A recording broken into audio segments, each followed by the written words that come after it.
Assalamu alaikum viewers, I am Muhammad Snawar and in this lecture I am going to discuss while loop and do while loop. So these two loops are similar with the for loop that I have discussed in previous lecture, and I hope that you have watched the previous lecture, and let's start this lecture. So सबसे पहले हम देखते हैं कि while loop क्या होता है और हम इसको प्रोग्रामिंग में किस तरह यूज़ कर सकते हैं। तो while loop क्या होता है? वाइल लूप में ये होता है कि मैंने पिछले लेक्चर में भी बताया था कि अगर हमारे पास नंबर ऑफ आइटरेशन नहीं गिवन देन हमने वाइल लूप यूज़ करना है, अदरवाइज हम उसके लिए फिर फॉर लूप यूज़ कर सकते हैं।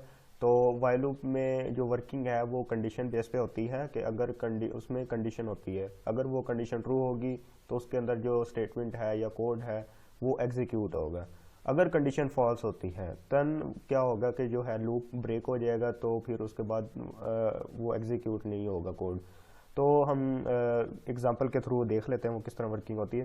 तो ये मैं एक बनाता हूँ फाइल कंट्रोल एस के साथ सेव, आपको ऑलरेडी पता है, ये मैं रखता हूँ लेक्चर 9 और लूप रख देता हूँ loop.php।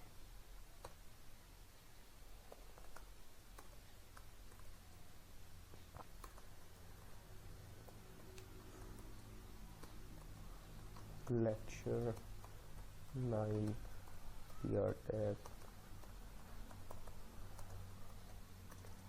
तो एग्जांपल ले लेते हैं कि लेट्स से कि मैंने एक कंडीशन एक नंबर प्रिंट करवाने हैं, मैंने 10 तक मैंने आइट्रेशन करवानी है नंबर्स की।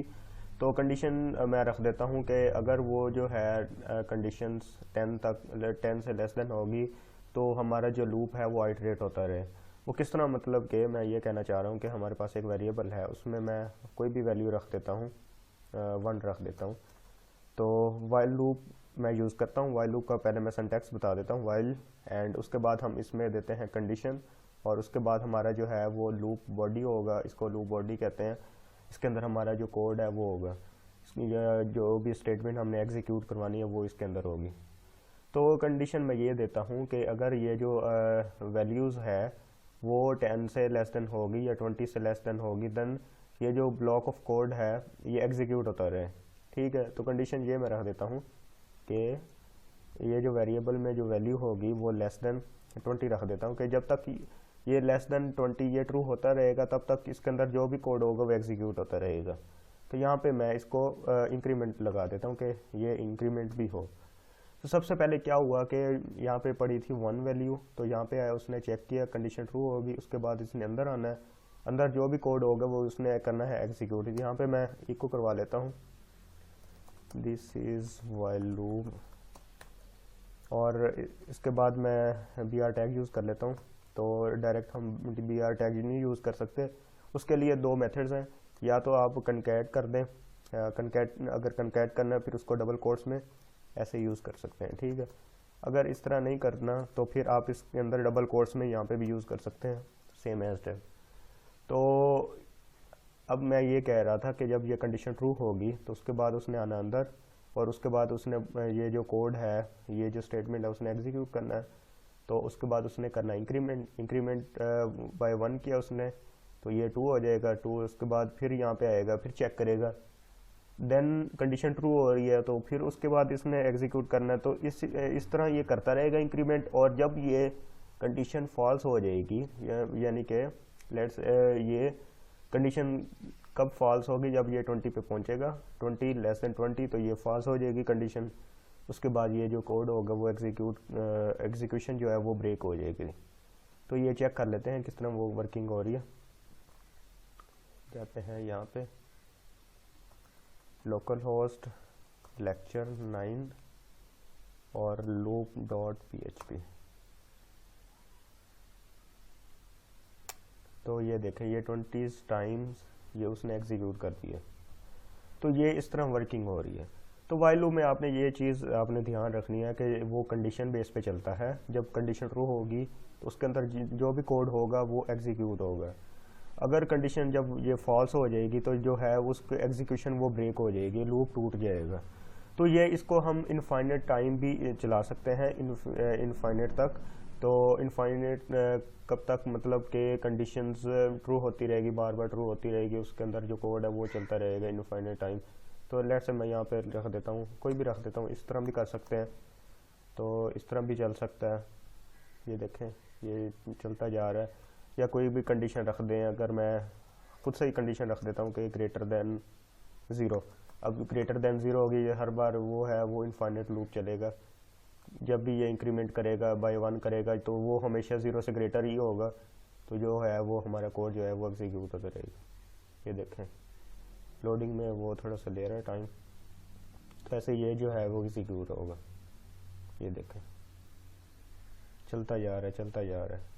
तो ये था हमारा वाइल लूप। उसके बाद हम देखते हैं कि डू वाइल लूप में क्या होता है। डू वाइल लूप ये एरर क्यों दे रहा है,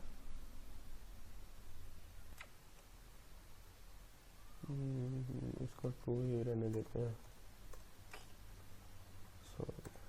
इसको ट्रू ही रहने देते हैं।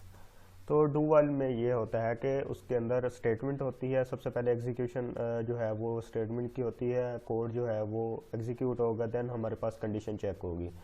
तो इन दोनों में डिफरेंस नहीं है, सिर्फ एक चीज़ जो इसमें दोनों को डिफ्रेंशिएट करती है वो ये चीज़ है कि जो डू वाइल में सबसे पहले स्टेटमेंट एग्जीक्यूट होगी, उसके बाद कंडीशन चेक होगी। इसमें क्या होता था कि पहले कंडीशन चेक होती थी और उसके बाद जो है वो कोड एग्जीक्यूट होता था। तो डू वाइल में ये होता है कि इसके अंदर सबसे पहले स्टेटमेंट एग्जीक्यूट होगी। तो मैं पहले सिंटैक्स दिखा देता हूँ, डू और इसके बाद ये स्टेटमेंट ये जो है वो हमारा इसके अंदर कोड होगा, या जो स्टेटमेंट होगी वो होगा, और उसके बाद वाइल, और उसके बाद जो है हमारी कंडीशन होगी। तो यही एग्जांपल ले लेते हैं कि लेट्स से कि यहाँ पे मैं कोई भी स्टेटमेंट एग्जीक्यूट करवा देता हूँ। तो यहाँ पे स्टेटमेंट यही एग्जीक्यूट करवा लेते हैं, this is do while loop. तो ये चीज़ होगी, और इसमें मैं यही कंडीशन यूज़ कर लेता हूँ जो यहाँ पे मैंने कंडीशन यूज़ की हुई है। तो यहाँ पे मैं यही यूज़ कर लेता हूँ, और लेस देन 20, ठीक है। तो अब इसमें ये होगा कि सबसे पहले आई में था 1, आई वेरिएबल में 1 पड़ा हुआ था, तो यहाँ पे आया उसने सबसे पहले उसने एग्जीक्यूट करना है। ये जो इसके अंदर ब्लॉक होगा, इसके अंदर हमारे पास कोड पड़ा हुआ है, जो भी है कोड इसमें इस ब्लॉक में कोड होगा, तो वो जो कोड है वो सबसे पहले इसने करना है execute before checking condition. Condition check करने से पहले उसने कोड एग्जीक्यूट करना है, देन हमारे पास वो कंडीशन चेक करेगा। तो इसमें हम करवा लेते हैं इंक्रीमेंट हो गया। तो इसने ये पहले प्रिंट करवा देना, उसके बाद उसने ये कंडीशन चेक करेगा, अगर कंडीशन ट्रू है तो फिर उसने दूसरी कंडीशन चला देनी है, देन इंक्रीमेंट करेगा, और फिर इस तरह ये एग्जीक्यूशन होती रहेगी। जब ये कंडीशन फॉल्स हो जाएगी तो जो लूप है वो हमारा ब्रेक हो जाएगा। तो ये इसको हम रन करवा लेते हैं, this is do while loop. अब ये देखें ये क्यों सिर्फ एक टाइम फर्स्ट टाइम चला है, और उसके बाद वो है जो लूप है वो चला ही नहीं है। वो क्यों नहीं चला, क्योंकि वाई दिस एरर, हाँ इसको करते हैं कमेंट आउट।